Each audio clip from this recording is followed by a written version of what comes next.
Hey, what's up guys? I'm back again with another replay analysis. I'm going to try and do more of these, in addition to live game commentaries as well. One of the main reasons is because A, I'm not that good at talking as I play, so I feel like the relative value of the commentary will be higher if I just record it over a replay instead.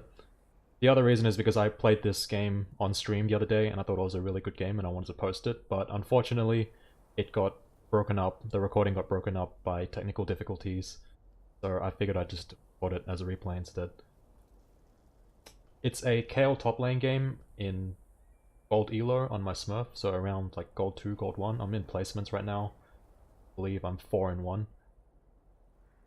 I'm playing Kayle against Yorick in the top lane. The game starts off here with a red buff invade. So the enemy has a ward on it from the mid laner, but we know Yorick is in top. The enemy's starting blue buff. So me and Nunu can take it relatively uncontested.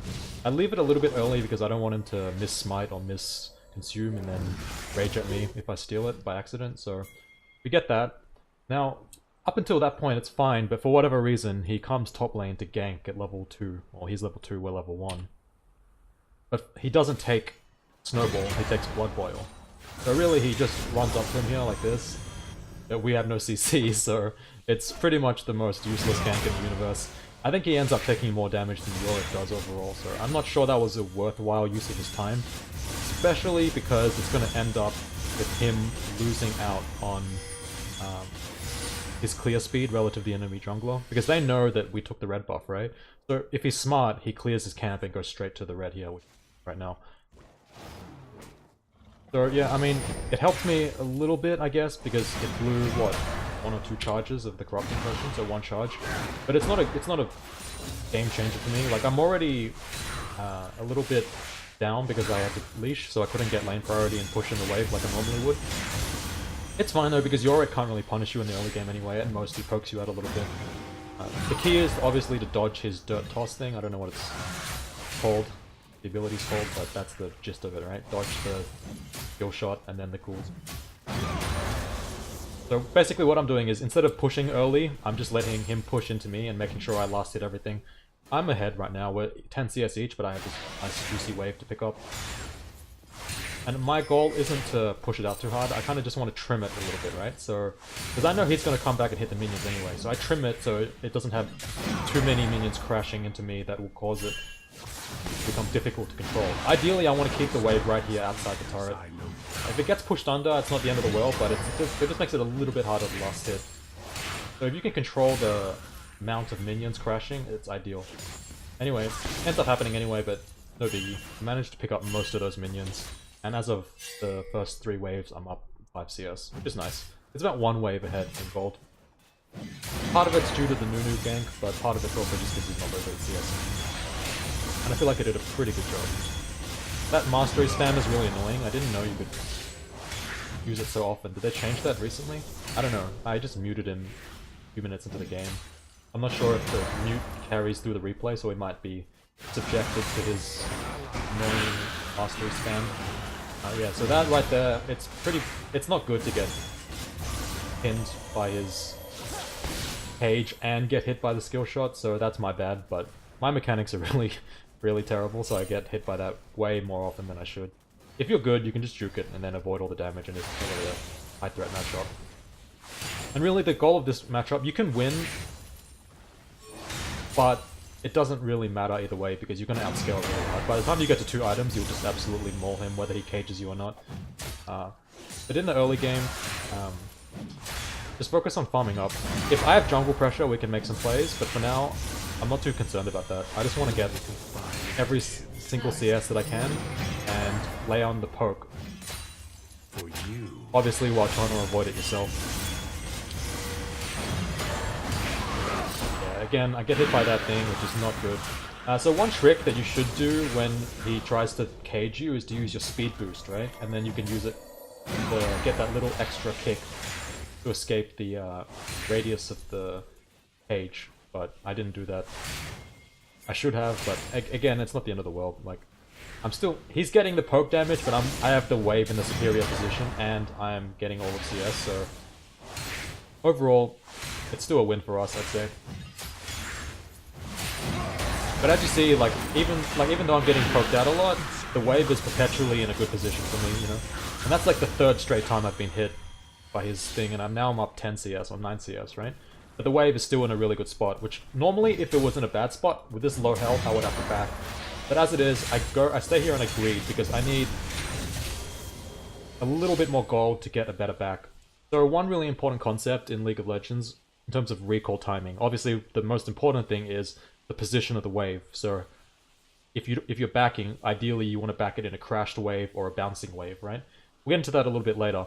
But the other important thing is the amount of gold that you back with, right? So right now I have 1400 gold. What does that get me?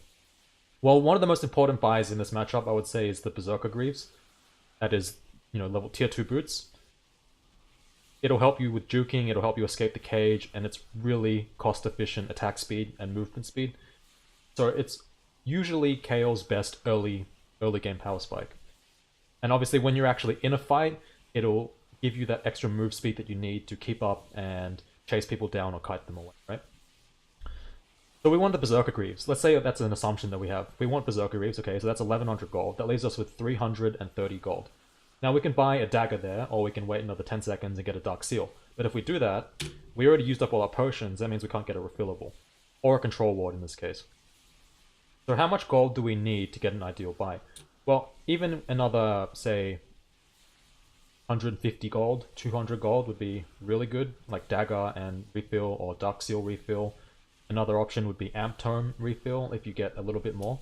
Amp Tomes are actually, I think, underrated by Kayle mains in the early game as a buy. Like, if you could choose between buying an Amp Tome and a dagger, assuming you have, say, 450 gold, right?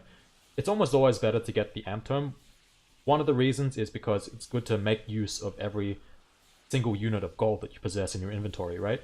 The other reason is because flat AP damage is arguably just as useful, if not more useful, than a little bit of attack speed you get from one dagger in the early parts of the game.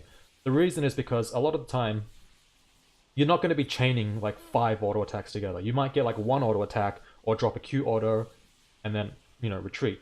Like if you're doing the trading stance, you're in the trading stance and the enemy's last hitting, you drop Q auto and then you back off to drop aggro, go in again, hit them one more time. In these cases, having that attack speed doesn't really help you that much. It doesn't really increase your damage. And obviously Amp Tome is good because it builds into your, you know, your core item anyway, as opposed to Dark Seal, which is stronger, more gold efficient in the laning phase, but it delays your build. So if you can get an Amp Tome, it's not too bad. It really just depends what gold you have and how you feel the matchup is going to play out. Anyway, let's resume the game. Even though I am at 30-40% health, enemies low mana, low health as well. It's not that high of a threat. Unfortunately, I missed that cannon there. I'm a bit indecisive here. Really, I should just stay and punish him because he's got no mana anyway. I shouldn't be scared of him. So what I'm going to do is I'm going to push out one more wave. Right? If I can get this wave into his turret, it's good. And then I can recall with a bouncing wave. But obviously the risk, as you can see here, is if the jungler comes up. But it's a level 5 now fight. Yorick with no mana. It's not really that scary, even if I do stay here. Now, this is not a good position to leave the wave, but my gold is in a good spot. And even if I back right now, how many minions am I going to lose? My mentality is I'm going to back now, get my items, because I don't know if Yorick is waiting in the tri-brush with Malphite or something, trying to cheese me. Realistically, he's probably recalled already and it's safe to push the next wave, but let's say Yorick recalls on this wave, right? He buys his items and recalls right on this minion, right here. Well, then what happens? Now I'm in an even worse spot because I wasted time hesitating. So I think the correct decision is to recall here, just if you weigh in all of the risk elements that are involved and the different factors at play. Realistically, Yorick should TP back here. So my mentality is, even though it's not the best position, ideally I would have got it shoved in like another 5 seconds, 10 seconds early, so this wave would crash under the turret, forcing him to lose more. But my indecision at that part of the game, as you saw before, is what ends up costing me a small, tiny bit of experience and gold. But it's not the end of the world. So recalling now, I can get a really nice buy, and I can TP back without losing too many minions. I'll probably lose about 3 minions. Those 3 melees are probably gone. But if he doesn't teleport back and I teleport back, I can deny him actually quite a bit by crashing this wave. So And then I'll have temporary lane priority as well, which gives me time to roam around and, you know, get vision or whatever, or put some pressure on the turret. And yeah, because he didn't TP back, right? Look how many minions he lost relative to me, and then look at how bad his wave position is right now. That's why I think it's worth it to use the TP, especially in his case when the wave was going to crash into his turret. Like, it's a no-brainer, especially at this stage of the game where you're not likely to make a high-impact TP play anyway. Like, TP plays in general are quite difficult to do. It requires, like, a perfect storm of circumstances for it to be good. Regardless, he made his decision. I'm up 20 CS now. Mostly, it's from that early 10, like 5-10 CS lead, compounded with the CS he lost by not TPing. Now, you might be thinking, okay, well, TP is so valuable, right? I could TP bot lane, get a double kill, maybe pick up Mountain Drake and first turret for my team. Yeah, you can, but that's like the absolute best case scenario. I mean, half the time you TP down there, you get absolutely nothing. You gave up all lane pressure in top lane, and congratulations, now you're down another 3-4 waves. Especially against Kayle, who has insane, like, pushing power, right? The longer you leave lane and the less return you get out of it, the more risky it is. Like, if he leaves lane right now to TP bot lane, he's in big, big trouble, because I'm going to get so far ahead. Like, Yorick can match Kayle for about the first 20 minutes of the game. Before you get your Rage Blade, if Yorick gets his Triforce, that's a power spike that he can abuse to beat you in a 1v1. But that won't happen if he falls behind in golden XP, which has happened already. Look, because he didn't TP, I'm level 7, he's level 6. Which means that I already have the edge in the lane, even though I haven't really done anything special. In fact, it looks like I've been losing up until this point, right? Because I've been getting poked out, I've been getting trapped in his cage, harassed by the ghouls, you know, all that kind of stuff. It looks like he's winning, but actually, I'm up 20 CS, I have lane pressure, I have a level advantage.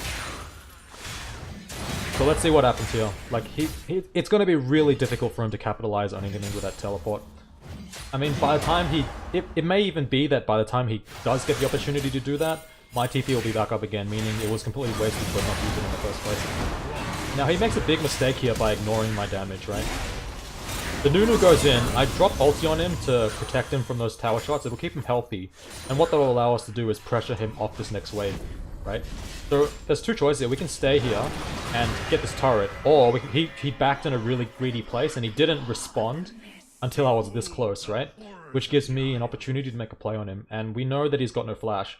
So, at this point, he drops his ulti and I flash behind him, and we pick up that easy kill there. By the way, I'm just going to point out, this whole chain of events started because he didn't TP back into the lane. He didn't catch those minions, and then he gave up too much health and resources trying to hold the wave away from me. Like, did you see how much damage he took for free from me when he was trying to hold that wave? In the end, we get first blood turret, and that puts us in a really good position to snowball now. Because we have really good CS, and we've got first turret. We're basically ahead of everyone in this game right now. We have the highest CS by a decent margin. Obviously, Trist is getting strong in the bot lane, but we're not going to worry too much about that for now. We're just going to manage our own pace, and then see how we go. I was contemplating pushing one more wave, which is okay. But it's risky. If Malphite's here, and then Yorick comes back, he could also flank. Bear in mind, he has TP still, so he could flank me with a TP, and then Malphite could come from the front, and then Pincer attack me, and I'm probably dead, right? Here's the thing though, if you ever see this position, I'm going to rewind a little bit, okay? So I push this wave in, right? Now you have two waves crashing. A full cannon wave here, and then like this wave over here, right? If you do absolutely nothing, this wave will meet in the middle here. This wave will kill this wave as it's reinforced by this wave down here, right? And then it'll crash into his turret, and then it'll bounce back. When I mean bounce back is that when this crashes under, it'll kill this wave, and then this wave here will go to this turret, and then the next wave that's about to spawn soon will meet it here, get held up, killing this wave under the turret, and then you'll have a slow push going back towards your side. So it's totally fine to recall at this point, just ignoring this minion wave. It's not, if you can kill this minion wave and push it all the way in, it's actually a pretty good situation, because that means it's just another 6 CS that you would have gotten that you're losing now, right? Because by not taking this, I lose the 6 CS. But it's 6 CS. I mean, it's something, it's gold, but the bigger deal is that the wave position will be good for you. I get a nice back timing. The one thing he can do, the other alternative to letting it bounce, like if he doesn't let this wave crash under the turret, right? Well, what's going to happen instead? He can freeze it here and then deny me minions. So I would either have to return to top lane to break the freeze, or I can go on the map and apply pressure elsewhere. The problem with freezing it, like this is called that's what you call deep freeze, right? Like a deep freeze on your side of the map. It makes it much more risky for me to come farm it. First of all, he's not strong enough to deep freeze it against me because I can break it very easily. The second thing is by deep freezing, you would basically make the map 4v5 everywhere else. So he would be sitting up here, and then I could go and fight in bot lane, in mid lane, dragon, whatever, and that would be a 4v5 on the rest of the map. Admittedly, Kayle at this point of the game isn't the strongest threat, but I'm ahead, so it's still something, and it's not an advantage that you generally want to give up. He should push this wave out as quickly as possible and try and bounce it. But it looks like a skirmish develops here where my team overextends into the enemy jungle, unfortunately. Now you see what my team's doing here is he drew all these people up there. Now, what's my mentality, right? My mentality isn't like, oh shit, I better get to top lane as soon as possible to help them. My mentality is, I'm going to go into mid lane while they're wasting time up there, and I'm going to try and clear this wave. I need to apply pressure. If I can keep pressure on bot lane while these three people are here, Vayne is down in bot lane getting free pressure, right? So the net effect is good. I don't need to worry about trying to help him too much. So we're clearing out this wave here. So Yorick is trying this thing where he's, you know, pushing it very slowly. But, so what do you notice here that's the problem? Well, essentially, he's applying no pressure on the map, right? Even though we have one dead, he's basically dead because he's not doing anything. He's not a threat to anyone else. So he's there, I'm free to farm mid lane because of how slowly he's pushing, right? It's like, I'm not really losing anything because, oh, guess what? There's a wave here that I can take. Now, I don't think it's worth it for me to take this wave. It's probably better that I just go back to top lane now. Why is that? Because it's better. Okay, so here's how I see it. If I took that wave, it would put me ahead. But in solo queue, sometimes you gotta be a bit mindful of your teammates, right? If I take this wave, there's a small possibility that Syndra's gonna cry and whine and then start inting and, you know, like, oh, Kayle, why did you take my wave? I'm so far behind now, I'm so tilted, blah, blah, blah. So I leave that wave. It's not in a bad position. It's actually in a pretty good position for Syndra because it's neutral in the middle. He's gonna come back here and be in time. Now, I had two options here, really. Okay, so I did decide to go top lane, but I equally could have gone bot lane as well, right? So what is the difference? Okay. Going bot lane, what's the situation here? There's 1, 2, 3 enemies, and then 3 teammates, right? They're all about equal health. There's a low mid laner, and then a low ADC. If I go down here, what are the chances that I turn this fight? It's pretty far away. Look at that. Like, it would probably take, by the time I get there, look at, you can compare, right? So by the time it takes me to get to top lane, where will the fight be in bot lane? Okay, just have a look. So the ADC is already dead. So by the time I even get to the lane, it would already be a 3v3 with my supportive Nunu jungle and the Rakan, who's still level 5, by the way. And look at the level disadvantage, level 877 versus 758. It's not a great looking situation there, especially since I haven't reached a power spike yet. Whereas if I go to top lane, right, I will be able to steadily collect gold and farm. Like, that's a guaranteed fact. If I go top lane, I am going to continue building on my lead, and I can, you know, stop Yorick from free farming. Because if I leave him and I went to bot lane, if I don't turn this fight in bot lane, essentially Yorick gets a free lane, like he's laning against an AFK Kayle who's not doing anything, right? So by going back to the top lane, that gives me the ability to at least increase my margin of advantage against the Yorick. Okay, so by being back here, right, I can capitalize and keep pushing my lead against the Yorick. I feel like I said that too many times. Anyway, not important. So at this point of the game, it's 10 minutes in. I'm not really looking to freeze anymore, especially now that I've taken the turret. I want to be applying as much pressure as possible. Like, if I can just keep if I can just keep pushing the wave out and applying that pressure, that's probably for the best. Because he's not like, you know, like Riven, he's not like Darius with Ghost. Even if I'm all the way up here in the lane, he can't really punch me that hard, so I'm not too concerned about what he wants to do here. it does prove a bit more difficult to push him out as I'd like, just because of how terrible my mechanics are and how often I get hit by... Look, I think I've gotten hit by like 5 of those skill shots in a row now. It's just embarrassing, but let's not focus too much on my terrible mechanics and let's try and focus on what we should be doing instead, alright boys? I'm about 50% health. My mana's running a little bit lower, but so is his. Like, we're not too concerned with the situation. I still have ultimate and flash, bear in mind. So, again, if he wants to push me in like this, as long as I'm collecting all the farm... Oh my god, not again. Yeah, so that time I am forced to blow ultimate. It's very unfortunate. But he's out of mana, so he can't really pressure me. And we still have TP up, so... This is a pretty good situation for us. Now, here's one disadvantage that you may have noticed, right? So, this turret went down, and he's all the way here. How many wards does he have? Just 1 ward, right? So, in this situation, even though it looks like I'm getting pressured, it's only because I'm playing with respect to the kill potential of the enemy team, right? Like, I could all-in the Yorick a lot harder 1v1 and possibly kill him, especially with my summoners up. But, if the Malphite is anywhere, if he does some cheese and comes to the jungle and kills me, well, he can turn that fight very easily with Malphite ultimate, plus all of Yorick's damage, right? And I have really no need to take any risk. My team is actually ahead. My personal lead is sizable, and it's just going to keep growing, and I'm going to outscale him harder and harder and harder, right? So, I'm not overextending, but he is. So that gives him a chance to pressure me more, but it puts him in a vulnerable position, as you can see here when the Nunu comes. And at this point, it's basically just freelo, right? Like, what is he going to do? I just kite him out, get the free kill, and now I'm free to push out this lane and get even more control of topside. We already have full control of topside jungle, because when I roamed... So before, when I said I could have roamed bot lane, I could roam top, right?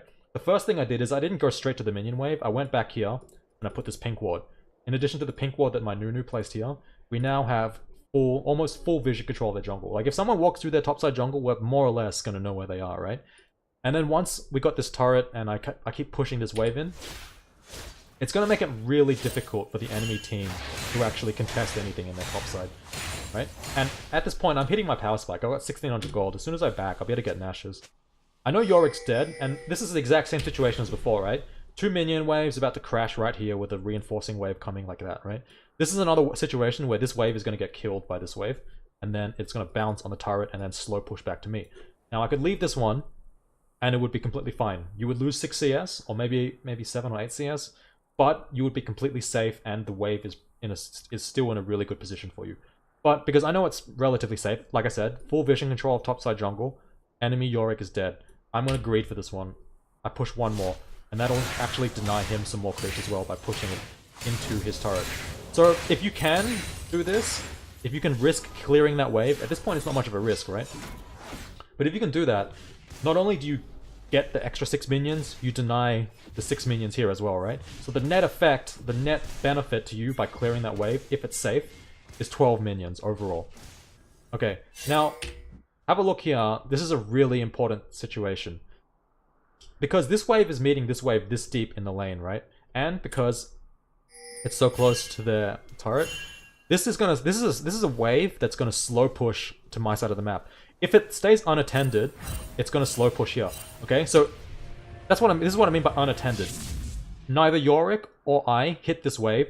It's gonna slow, like the red side wave is gonna gradually build up into this giant slow pushing wave that will eventually, you know, be here that I can catch and then get a huge amount of gold.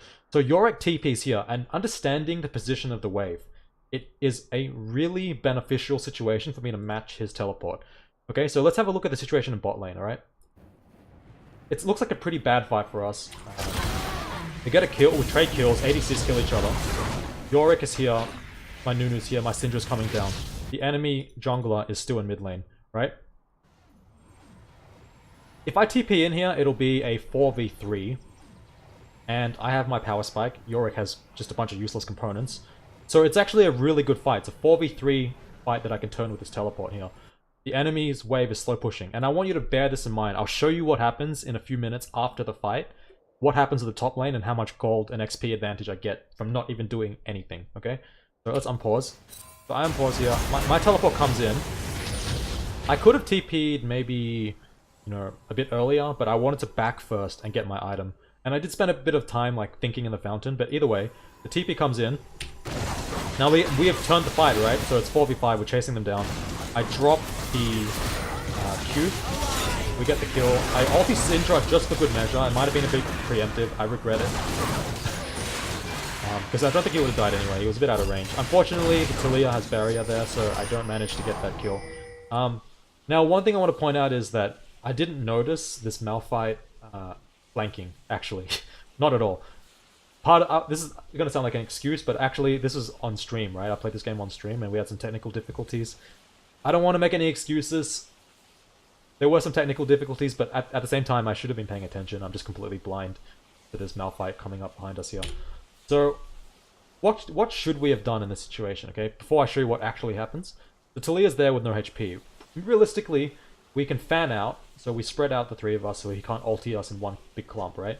And then maybe we give up the Nunu, and then Syndra and I escape. Instead, I make a mistake, I don't see him. I keep pushing, completely ignoring this guy coming behind us, right? And then I flash, get the kill on the Talia. Malphite predictably gets that kill. That's a double for Malphite. Now, even though I did give the Malphite a double, it's not the worst situation.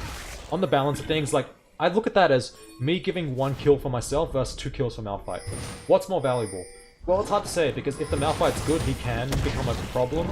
But realistically, is Malphite really a problem for us?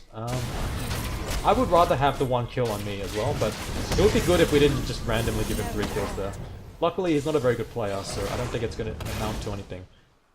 But the net effect of that situation is it's not too bad. We got the 2 kills as well for ourselves, so we're nice and fed. And yeah, if we did play it properly, maybe I would have not ulted Syndra. Maybe I could have saved the ulti for myself to tower dive a bit easier. But, you know, whatever. It's not too big of a deal. Like, don't get too hung up or tilted over these small mistakes. At the end of the day, it doesn't matter too much. Now, the bot lane is, you know, they're gonna do what they're gonna do. This is like the zoo. This is like an asylum. We're not too worried about what they're doing down there. Let's go back to the developing situation in the top lane. So what did I say before when I TP'd, right? It's gonna slow push back. Look how many minions are about to come into my side of the map right now. This is all gold that I'm getting. Compare the size of these two waves, right? It's a huge difference. Essentially, all of the difference between this wave and this wave is the amount of gold that he lost and I'm about to gain. So, I believe it's called the 1,000 gold swing. Like, the net effect of that situation developing is about 1,000 gold in our favor. It's a huge advantage, and that's why even though I TP'd, I didn't actually lose anything. I'm actually gaining a lot. Like, it was almost a no opportunity cost TP. Like, what would the difference have been if I could have TP'd up here, right? Then my team probably would have lost this fight, or at worst, got nothing out of it. And then I might have been able to get some damage on this, but, you know, whatever. It's probably, I mean, both are acceptable because you're Kayle, right? You can push the turrets really fast, but it is a really good, if you ever wanted to TP to help your bot lane, that is the perfect opportunity. And now we pick up all that CS, right? And we're back into the preeminent position where we can pressure top lane as much as we like. And we're so much stronger than this guy now. We have a 40, 50 CS lead almost, right? We have a nice item advantage. We have 2 levels on the guy. He has no chance of fighting us. Our scale train is about to go in like supernova mode where we're just gonna snowball out of control. As long as we play this game correctly and we don't make mistakes. When I say make mistakes, I mean getting killed unnecessarily. Taking bad fights, you know, making incorrect macro decisions. We need to keep pressuring our advantage in top lane. We keep building our CS lead, we take control of the map, we keep this guy down, we don't let him farm easily, right? My team is, you know, messing around down there, but look at the pressure that I'm getting in top lane. I've stolen some camps. Now I had a few choices here, again. I could have stayed to keep pressuring, but where's my next wave? Well, my next wave is all the way over here, right? His wave is here. So I can't do anything for, let's say, another 5 to 10 seconds anyway. Right? So it's not... I could sit here, and I'd be sitting here for 10 seconds just wasting my time. So what did I do instead? Well, first, I took the golems. We know their whole team is in bot lane. So they're not doing anything, right? So I take the golems. I come here, I take the wraiths. The wave has still only just met. He's too scared to walk up, right? Because he doesn't know where I am. So... what's happening? Again, this wave is gonna slow push back to us. So I really have like almost a minute 30, 2 minutes before I even need to go back into the top lane, right? So I'm going here. I've taken the Wraith camp. I've taken 2 jungle camps already. That's 2 camps I've denied. Now, my team is clowning off over here in the bot lane, okay? They're chasing, they're doing whatever. The objective's already taken. I'm trying to tell my team that I'm gonna come over here. I'm not gonna horse around with you boys. You do what you want. Those kills are irrelevant to me. I'm gonna get free objectives. I get this free, nice, juicy mid turret, which just opens up their side of the map completely. The Yorick is finally rotated down to try and stop me, but instead of trying to stop me, to be real, he can't stop me anyway, but he decides to go help them. Now look what my team is doing. This is just ridiculous, like bronze level macro, where they're pursuing kills, like, literally into the enemy base at 15 minutes in the game, right? Like, what does this accomplish here? Like, I'm just ignoring them. I get that mid turret, okay? I see all of these guys have gone to the bot side of the map. So if I keep pushing here, they'll be able to respond by coming over, right? So, no, forget that. I'm going to keep going top lane. I'm ignoring these guys. I don't know what the hell they're doing. They're still chasing kills. Now they've had the tables turned on them because, well, what did you expect, right? Again, look at this. Look at this chase. Imagine this situation went exactly as they wanted to, and they killed everybody. Well, what would the net effects be other than the gold that they got? Well, they could have taken the mid turret. Oh wait, I already got that, so pointless, right? They could have gotten the bot turret, which they can't now because the enemy has regained control of the bottom side of the map. So really they gained nothing. They took huge risk and just threw away a really nice advantage they could have had. Instead of going here to contest a losing side of the map now, it was winning, but now it's losing because they overstayed, right? I'm going to rotate top lane where there's a vacuum of pressure, and then I'm going to reapply and reassert my presence up top, right? And then you'll see what's going to happen. It's going to draw people away from the bot lane. Like, I'm taking the proactive decisions. I'm making, like, highly efficient use of my time and taking whatever resources I can. I always have the waves in a good position. I'm pressuring, I'm getting turrets, I'm getting kills, I'm stealing jungle camps, right? They're always, always, always chasing me. I'm the one who sets the tone, and they're the ones who are trying to follow up and match my pressure, which is never a position you want to be in, because that means their waves are always in a bad spot, right? They're always in a position where they can't actually keep up, right? So look here, he's come back to this lane, he's already down 65 CS, the lead is getting bigger and bigger. It's like a wide gaping wound. And the way it works is, if you have someone on their knees, you don't give them a second chance. You don't give them another gasp of air. You press down on their throat and kill them, right? Well, I'm going to keep pressuring. I'm just going to keep growing this lead. There's no mercy in this world. It's a dog-eat-dog world. Now, I see the Talia coming up, okay? Now, this is really important. When you're split pushing, your goal is to apply as much pressure and draw as many people to you as possible, with a caveat that you shouldn't die. Okay? Now, I know, look at the situation here. The level 11. I'm not really scared of these 2 guys killing me. But I don't want the Talia to know that I know she's there. And I want to waste as much of her time as possible. That's why I stand here, as if I don't know she's there. I want her to come and try and fight me, right? The Yorick, he's got the idea. He's running away already. But I've wasted the Talia's time. This is time. Look, what did she accomplish here? Nothing. She got like a few minions that this guy was going to get anyway. Did 0 damage to me, applied 0 threat to me. What could this guy have been doing in the meantime, okay? Think about that. Well, he could have pushed this wave into mid turret and applied pressure there. Instead, he came top lane, accomplished nothing, except, you know, add to my own infamy as the ultimate split push god. I'm just kidding. But, yes, I know he's gone back, so, oh look, I backed off a little bit, now I'm back here again, repressuring this lane. At this point, the Yorick is overstaying. He should have recalled already and ideally capitalized on whatever gold he could spend. He had 1700 gold. He can't fight me with these items. What is this? Sheen, Hex Drinker. I got my full completed Nashes with a third of my Rage Blade already, right? In an actual fight, I'm going to destroy him. I got a level on him as well. It'll be more once I kill this wave, most likely, right? So I'm here applying pressure. See what Talia is doing? This wave should already be in the turret if he didn't waste time coming up here to kill me, which failed. And now my team has had even more time to respond by getting a bigger advantage. Like, Syndra essentially roamed for free because the Talia wasn't in mid lane to punish the roam, right? Now he's there and it's too late. My team's already got an advantage. He's here. I know everyone's in bot lane and mid lane. That's free reign for me in top lane to go ham and punish this man. You know, nice easy kill, which leads to a free turret. There's nothing they can do to stop this. Their whole team's down there. Talia went down. Even if Talia comes, she can't stop me anyway. Right? So that's a kill, huge amounts of CS, and a free turret.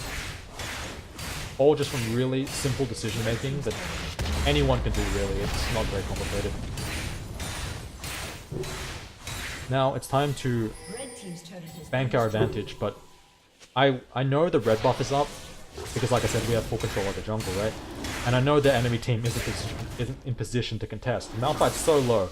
Like, I don't know what the hell he's thinking here. Like, I have ultimate up for starters, and flash. I don't know if he knows that. He has got no health. I think he's just underestimating how much damage I can do.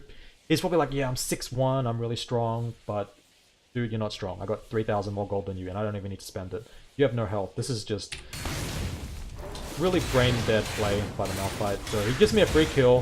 He tries to do a cute play by smiting the red to get health back, but it's not enough. I get the red buff here, and a kill, and then I leave. Now look at the position that I'm in relative to everyone else. Look at the gold level. I have 9,700. The most fed guy on their team has 7,300. So that's like a 2,500 gold lead, even though we're both 6 kills each, right? I have more CS, and it's because I've been applying map pressure. Think about that sequence of what happened since I made the decision to roam down into mid lane and then back to top lane. I took this turret, then I took this turret, then my team took this turret. I stole, what, 3 or 4 camps in the jungle. Got a kill, got 2 kills. Really simple decision making that leads to huge advantages.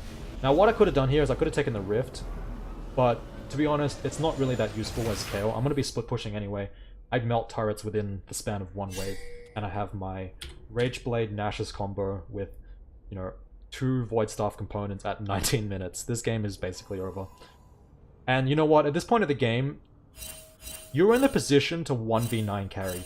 What I mean by that is, there's no excuse for losing now. If you're in this position, you're this strong, this far ahead of everyone else in the game, the onus is on you to carry the game. There's no making excuse. You can't say like, oh, you know, my teammates suck, they're playing bad, that's the reason I lost. The reason you lose if you're this far ahead is because you're not playing it properly, right? Enemy makes one mistake, you punish them, and you get 3 kills, you get 3 CS. Like, watch this, watch this. Like, no one expects how strong you are right now. Your power spike is enormous, but no one has actually fought you for like 5 minutes, other than the Malphite and the Yorick, right? So, I'm 4 levels on the Trist and the Karma. I can 1v2 these guys. But the Rakan's coming on the flank. I don't know what they're trying to do here. Let's just watch what happens. You know, first I move away. I don't want to get CC'd or bursted out by the Tristana. I wait for the Rakan to get his combo off, and then we'll just pick up easy kill. Like, they melt so fast, they didn't even have a chance to respond. Like, I'm basically Syndra at this point. I just one-shot people because of how fed I am. Okay. This is a point of the game where I debatably made a mistake. I see the Yorick and the Nunu fighting in top lane. I'm thinking, okay, there's a chance that the Nunu will win the fight, and then I'll walk up there and waste my time, and then the Rakan's going up as well. I don't want to send 3 people fight this guy, right? That's why I stay here. First I'm going to take this camp, and then I'm going to try and kill this Malphite. In retrospect, it may have been a mistake, because I could have gotten an extra kill, and I could have gotten this nice juicy wave. But also my thought process isn't just on the gold right now, right? My thinking is more on the macro basis, which is I want to be applying mid lane pressure, and I want to be applying bot lane pressure. If I go top lane, it's like a nice, it's a gold mine up there. If I go up there, I'll get rich, but I won't be applying any pressure on the map, which is not good given that 3 people are dead right now. So that's my thinking. I'm not sure if it's a mistake. Either way, it could have been fine. So watch what I do instead. I let them fight it out. I get the Wraith camp, and then I'm gonna try and flank this Malphite. It doesn't work out so well because he's too damn fast and he has ultimate up. But, you know, whatever the case may be, it's the decision we've made, so we gotta stick with it. Yeah. At least we forced his ultimate, which decreases his playmaking potential, and now we can get mid pressure. We got the kill on the top lane anyway. Now, the mistake here is that someone, either if it wasn't me, then either this guy, or at worst, this guy, should have picked up this wave. In the end, it ends up crashing into the turret, which is why I say I kind of regret it. I was hoping that someone would take this wave, and then I can go and apply pressure on bot lane, giving us, you know, the chance to keep control of the top side and draw people in bot lane. Macro-wise, I want to be in bot lane right now. Away from where the rest of the team should be pushing objectives. Because we have a good comp for taking objectives. We have, you know, Nunu, Vayne, Syndra, all high DPS, and I have TP that I can use to help at any time. So you see this wave here crashes, and that's very wasteful. I regret it. But if you want to know why I'm not too worried about the gold, look at my CS. 220 at 21 minutes. I'm on pace for 11 CS per minute, which, by the way, includes the jungle camps, which are actually higher value of gold than what the numbers would suggest. So I'm actually, like, a ridiculous amount of gold ahead of everyone else at this point. I am 11,000 to, what, 8,000. That's like 3,500 gold advantage. By being in bot lane, I'm applying so much pressure. Like, the whole team is probably pinging me right now, like, oh, someone go stop the Kayle. But they can't stop me with one person, I need like 3 people. So these 2 people come here, I back off a little bit, they just send 2 people. Now, I'm pinging the Syndra to get the hell out of here. There's no reason for him to be here. We should be, if you're gonna be in bot side jungle, then you need to sweep this area. Get pinks, sweep vision, make it so we have, what we're trying to create here, I'll explain it in terms of rotations, right? So what is a rotation? A rotation is the time it takes for you to respond to a different threat or somewhere else on the map. So if someone wants to rotate to bot lane to stop me, okay, the way we win this rotational game is that we need to have vision control and priority on the map. Okay, now if you saw those 2 guys came over here to defend against me split pushing bot lane, right? Now they need to go back to mid because there's a wave in mid lane with my team pushing mid lane, okay? How do they have to get back here to defend? If they want to rotate from bot lane to mid lane, where do they go? Well, they have to go all the way around here like that. Whereas my team can take the shortcut and just go straight to the jungle with almost 0 kill threat, right? That's what you call like a rotational advantage. We can rotate a lot faster than them because we have like map control, right? And look, by the time he gets to this side of the map, the wave is going to be basically cleared anyway. I'm in a good position bot lane, and they're really, there's like no good choice. They're like caught between a rock and a hard place, right? That's the expression. There's not much they can do. Like, they have to pick their poison. Do you want to lose mid or do you want to lose bot? Now, they make a play here. They draw 3 people. Now, I'm pretty sure there's people collapsing on me, but I'm trying to get these. I want these guys here. They must come to me. Why is that? Well, what's the opportunity cost for coming here? Well, first of all, if you can kill me, then that's good because you relieve pressure on bot lane. But what if you don't kill me? Well, then you sent 3 people bot lane, and then what happens over here? Oh, wait, there's a wave about to crash into the turret with 3-4 of my teammates here. There's no you guys have no pressure in top lane. It's slow pushing, right? So what happens? Well, what happens is that my team is going to get this turret for free if you don't kill me. And even if you do kill me, you still don't get anything because I have the wave pushed all the way into this turret. So even if you kill me, okay, you get the shutdown gold, but that's it. You relieve pressure, but that's it. You don't actually get any objectives, right? So watch what happens here. I see the Talia, I back off. Karma's got the snare on me. I ulti myself just as Talia tries to unload a combo. I would have tried to, I could have 1v3'd this fight here. Unfortunately, I get exhausted. So my option is that I can either stay and fight through the exhaust and take a risk, or I flash over the wall, right? And now I've extricated myself cleanly from this situation without blowing too much. I blew flash, but it's in exchange for 3 people coming bot lane. And as I predicted, we get this mid lane turret for free. It's very easy. And what happens after that? Well, my team is pushing mid, right? So they either go back, they have to rotate mid again, back through this way, all the way around here, to stop this. By the time they get there, oh, what's happened here? My wave's at the turret, and we get this for free. So, see, as long as you don't die, and you can control the map, then you create these, like, that's the rotational advantage. We've got 2 free turrets, basically. We've got a kill. We've got map pressure. Malphite, I don't know what the hell this guy's doing. He needs to be with the team. Like, he should... There's no value in taking this turret. It's worthless to them, right? But anyway, whatever. He's here. So we have free reign to keep pushing mid and bot. Okay, so watch the situation develop. They got 3 people to defend 5-man attack on their base. Well, Malphite goes for this tier 1 turret, which is just a waste of time. Okay, so the situation here is we get this inhibitor. 50% on this turret. We know that Yorick is coming up soon, and look at the amount of gold that we're sitting on. This is a really good chance to reset, especially because this wave isn't going to crash for another 10 seconds or so. Which means I'm not going to be able to do anything here. My team is going to be able to get this for free well before the Yorick comes back to life. It's a 4-on-3 situation. They can't be punished. Ideally, this is my opinion, of course, we take this inhibitor and then reset. What I do is, I'm thinking about the map pressure. I want to make sure they can't counter Baron. Okay, so I'm thinking, okay, my team's going to take this. I'm going to back off, and then I am going to TP into top lane. Right? So I can force Malphite away. And what I really want to do is I want to be able to push this wave out. I'm pinging my team to leave, because as soon as I come here, it's really obvious what's going to happen. They take the inhibitor, right? But instead of backing off and resetting, they dive deeper.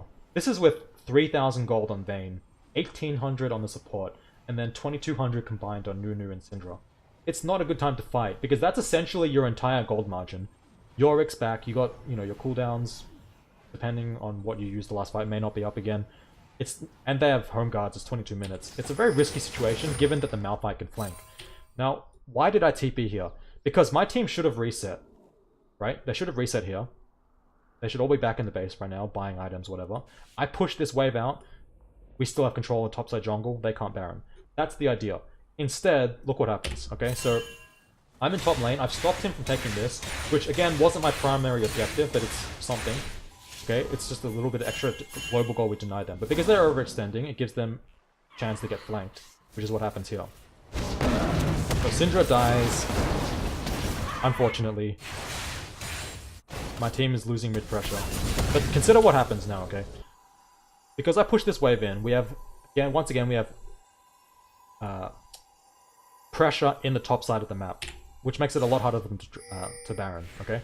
Now, they're chasing, they have two choices here. Well, two good choices. One is to push mid, right? They have a 2v3 or 2v4 advantage in mid lane. They could go Baron, which is a little bit risky, admittedly, because, like I said, they don't have vision control or pressure. Instead, they take the third most terrible option, which is absolutely pointless. Watch what they do. Oh, well, what is this? Ignoring objectives, chasing the ADC into the base. Like, congratulations, you got a kill, you got a red buff, and that's all. That's all you got from that gigantic advantage you could have capitalized on from my team's mistake. So instead, they let me come into mid lane and push their way for free. Oh, there's supers there. Now you lost top pressure and mid pressure. We blow Karma Flash. I ping off Rakan from chasing too deep because, again, we don't know who's back here. Well, we know the Malphite's there. They could have turned this fight if Talia roams up. It's going to be a 2v5. It's not the best situation. It doesn't matter anyway because they can't take anything. They got a Mountain Drake and a kill out of that situation. It's completely meaningless. Alright? Now every time you go back to base, you need to you have to look at the map and say, okay, where is the best place for me to be right now? Do I want to be in top lane, mid lane, bot lane? By default, if you're not sure and you need time to think about it, always walk mid lane first. The reason for that is if you walk mid lane, it's a lot easier to respond to the changing situation, or as you understand the situation better, you can decide to turn bot or mid, right? Sorry, bot or top, because you're in the middle of the map, you can have freedom to make that decision.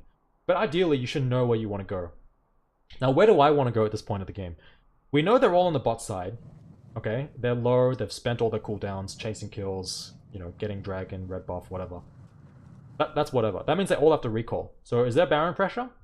No. Like, by the time it takes for them to get to Baron and start it, I would have already walked up there and we would destroy them in a 5v5. So they can't Baron, right? Where's my team? My team is jerking off in bot lane. Ideally. He should not be here. You know, trying to get Baron control.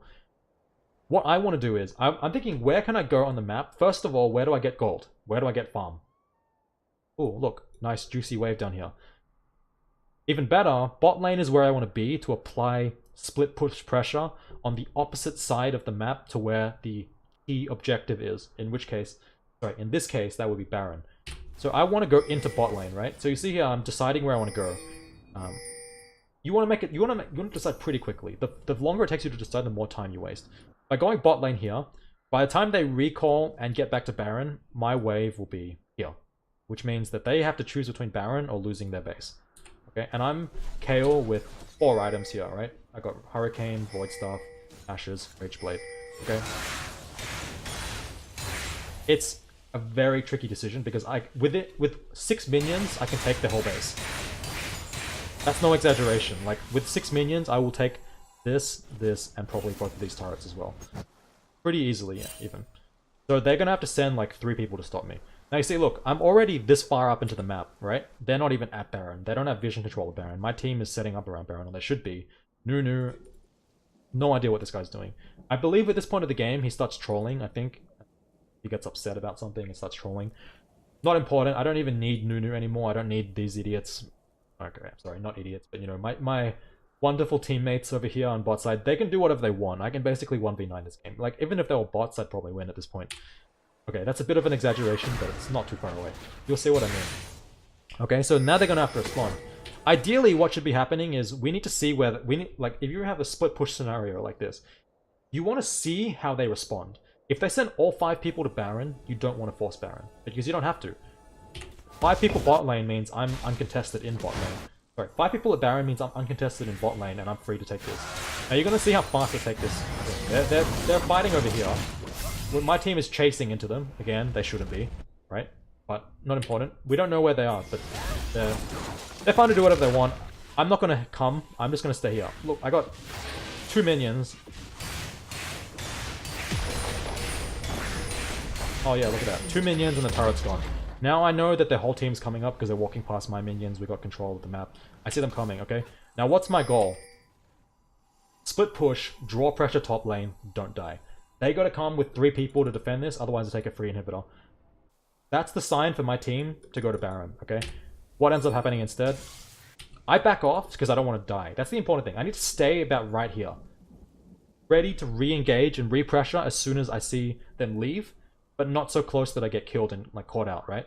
Now my team needs to be on Baron right now. These guys, I don't know what the hell they're doing. They just run up into mid lane for absolutely no reason. When we've been getting Baron for free right now.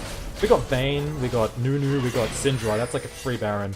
Nunu is over here. I'm pinging him to like go to Baron. Like I'm begging him in chat, like please just go to Baron. Like what are you doing? What is this? Not important. So I see my team on Baron. Okay, now I'm thinking what I'm gonna do is I'm gonna just drive like a wedge right into their base and draw them into top lane. Sorry. I keep saying the wrong lane. Sorry, draw them into bot lane so my team can get that Baron as easily as possible. Unfortunately, because the Nunu's not there, right? There's no one to tank the Baron, so it makes it really hard for us. Now, in this situation, it's really bad because my jungler is about to die. My 3 teammates are low. We can't do Baron. So what do I have to do? I need to stop them from doing Baron. I need to apply pressure. So I just walk brazenly right into their base. I'm like challenging you to come fight me right now. Like 1v3, 1v4, I don't care, bring it. Okay, so he drops the exhaust. I try and kite away for a bit. As soon as the thing ends, I'm unloading on these guys. Yeah, I mean, it wasn't really a close fight. At this point, I'm probably dead, right? I got that much health in the middle of their base. I know that the Tristana's coming, the Karma's there. It would have been nice if I could kill the Karma, but, I mean, I'm not going to pretend I'm a mechanical god. Like, I could have killed the Karma if I flash, but do I want to waste my flash on 1 Karma kill? Okay, not really. So what happens here? This is a rough situation because Trist outranges me and I'm so low that he kills me in 2 hits, right? And he's got his support there. So I can't really counter. I get the inhibitor, but I die. In retrospect, I definitely should have just turned on this guy to kill him. I might have been able to do it if I get a crit from the Runons. Doesn't matter though. I traded 1 for 2 in a 1v4 battle. My team, well, I relieved pressure on the Baron. Like, that's the biggest thing. If I didn't do that, they could have 4-manned Baron and potentially taken that. Hard to say exactly, but it's a decent trade for us. I gave the shutdown, but, I mean, look at the gold. Look at the gold.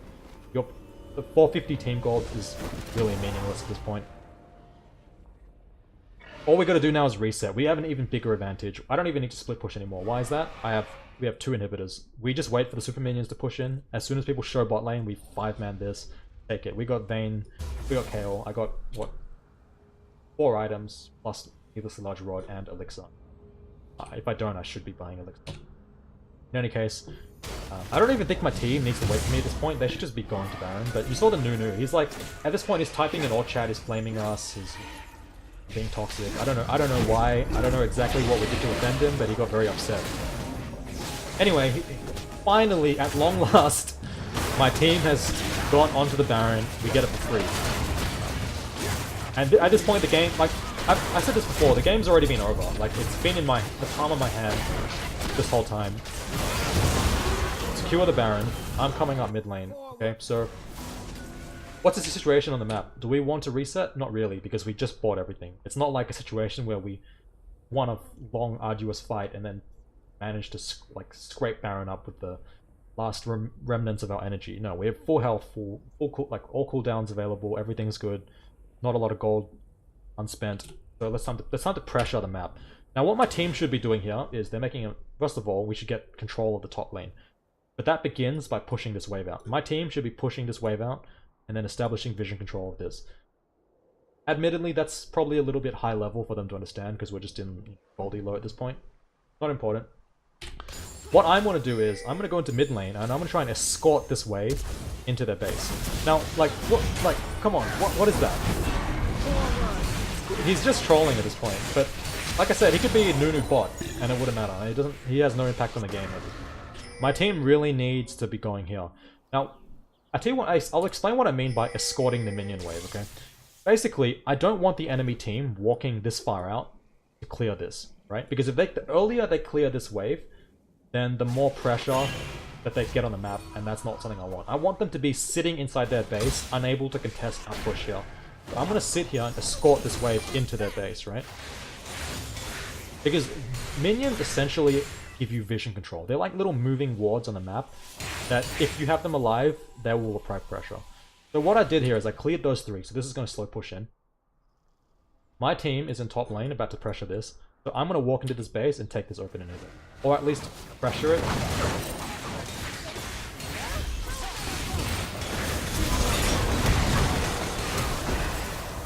So what happened here exactly? They sent 5 people on me. I chunked out this guy, I chunked out this guy, I chunked out this guy. And then obviously they blew a lot of cooldowns like exhaust and you know, whatever. They blew all their stuff on me, so I flashed out of it to avoid taking huge damage. Again, another reason why it's really good that I didn't waste my flash killing that Karma. Like, imagine I killed that Karma who has, like, 20% HP right here, right? Well, what does that accomplish? Nothing, because Karma being alive or dead is irrelevant to this game. The only thing that's relevant to this game is, am I alive or dead? And flash for 300 gold at 25 minutes into the game is not worth it. That gave me a situation to flash out, disengage from this fight after shredding them 1v5, right?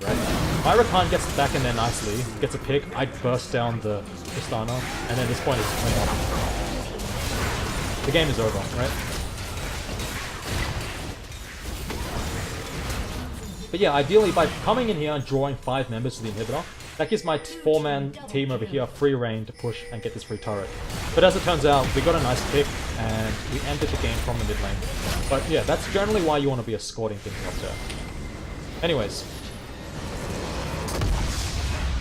The game, I finished with 316 CS at 28.47. That's about 11 CS per minute, according to op.gg, including a ton of jungle camps. I am 5,000 gold ahead of their fed Tristana. I am literally more than double the gold of the Yorick. I have 17,000 to 8,000. Like, it's honestly a joke.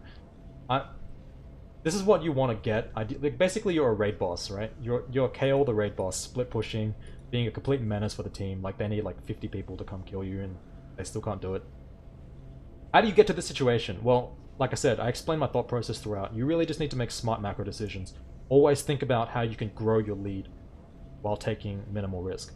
Like, obviously, if you're ahead, you don't have to take as much. The further behind you are, the more risk you want to take, generally. But in these kind of games, it's not necessary. Like, there's many times I could have gone to help them in bot lane, right?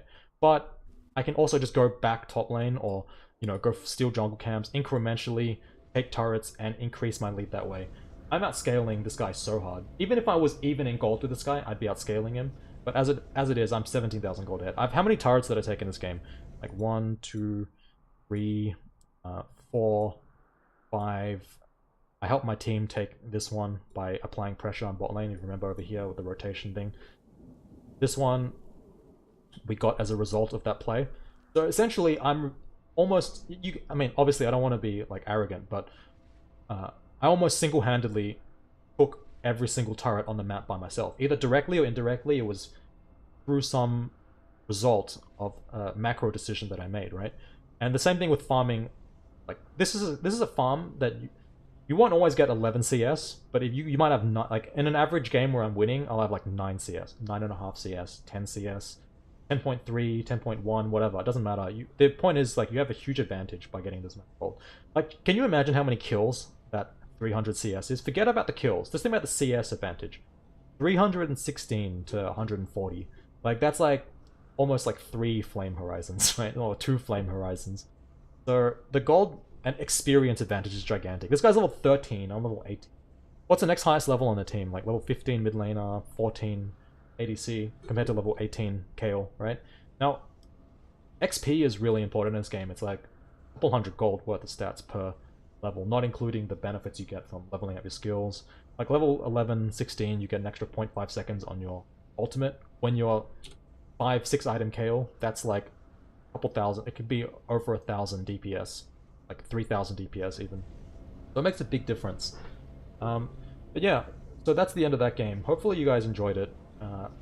As I said, this isn't exactly a high elo game, but I wanted to record it anyway and do a commentary because a lot of times people don't know like carry low elo games anyway. Like, did I even do anything special? I don't think I made any big outplays or anything like that. I basically just altered myself and stood there auto attacking in the middle of 3 people this whole game. Like, the main thing is just don't die. Apply pressure. Try and learn from what I'm doing on the map.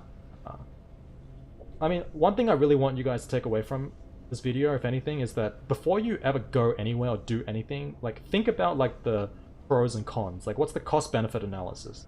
Or if you want to use like LS poker terms, like is it like positive EV? Like EV is expected value, right? So is it positive EV? Like, if you roll this situation 1,000 times, is it better to go bot lane or top lane? Don't only think about the best possible case scenario. Like, oh, TP bot lane, get triple kill, get infernal, first turret.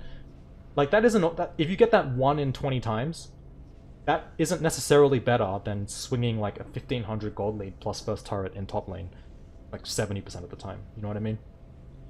But yeah, always think about it, especially like when you're like another example is when you're in base, leaving the base. Where am I going? Am I going mid lane? Am I going top lane? Am I going bot lane? Do I go jungle? Do I need to pressure Baron? Do I need to pressure bot inhib? Do I need to contest buffs? Is Elder Drake up? Always think about where you're going. Obviously, it's not that as simple as that, but it's also not very complicated either. And I feel like if people make a conscious effort to focus on these macro elements, then you'll get there. And just improving these aspects makes it really easy to dominate low elo games because no one on the map knows what they're doing, right? They're like, when you get strong like that and you're pressuring that hard in very like top lane, bot lane, whatever, the enemy is like running around like headless chickens. They have no vision. They're too weak to contest you one-on-one or even 1v2, right? It's impossible. It's almost impossible for them to come back into this game. Like, this game was unwinnable for them unless I made a mistake. And that's why I'm saying, like, this game is in my hands. Like, if I lost this game, I don't get to blame Nunu. I don't get it's like, oh man, Nunu was trolling. He should have been doing Baron. He should have been doing this and that. Like, this game was in my hands, the 1v9. Like, even if the Nunu literally AFK'd in the base, we still should have won this game. Like, there's no excuse. Possibly even a 3v5 could have been winnable.